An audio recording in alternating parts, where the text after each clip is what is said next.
Hey guys, Nick Kellar, Greg Brock, Atlas Premier Realty. We have another video blog for you. Today, actually, we wanted to talk about real quick what we saw in 2019 as we round out the year and what we think we're going to see going into 2020. First of all, wanted to throw a quick disclaimer.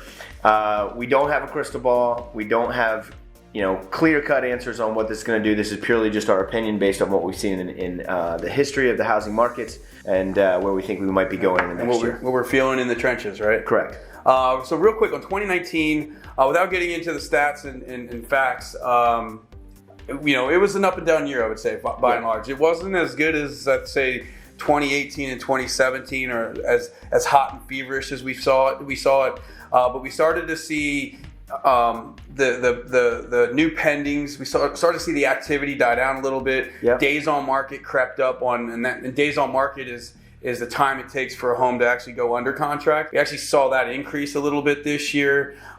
It just seems that there was a little bit of a buyer fatigue. We even saw buyer behavior, which is really hard to quantify, but feedback on showings was just it wasn't as just quick to pull the trigger.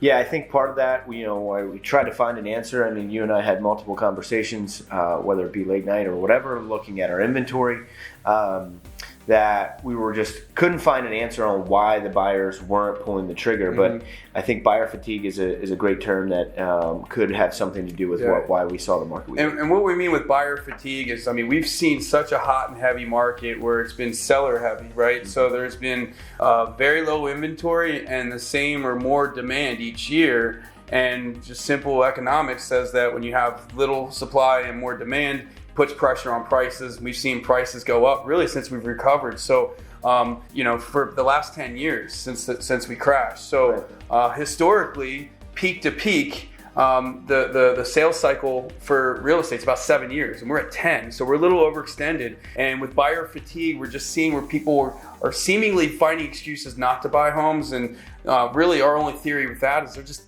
it's gotten to that point price-wise where they're just not seeing the value there anymore. Right.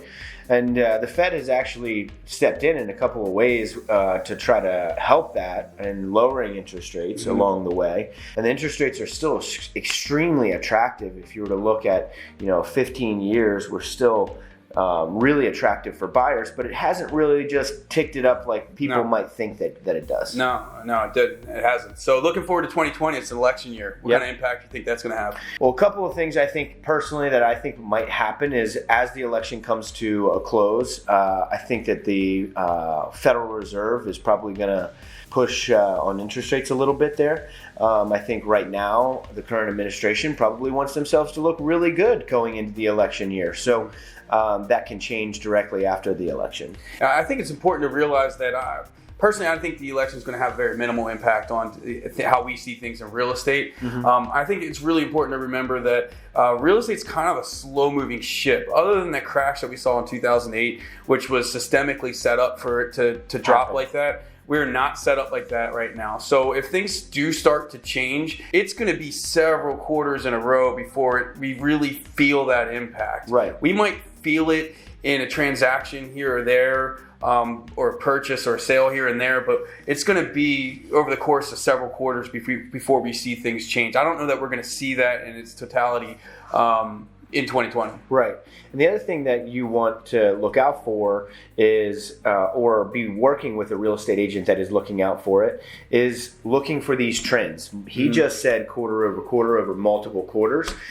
Nick tracks our own little microcosm of our real estate economy with Baltimore and Carroll counties, and we track pendings, closed, average sales price, and a few other metrics just to be able to see what is going on. Yeah. Earlier this year, I was like, what is going on with our market?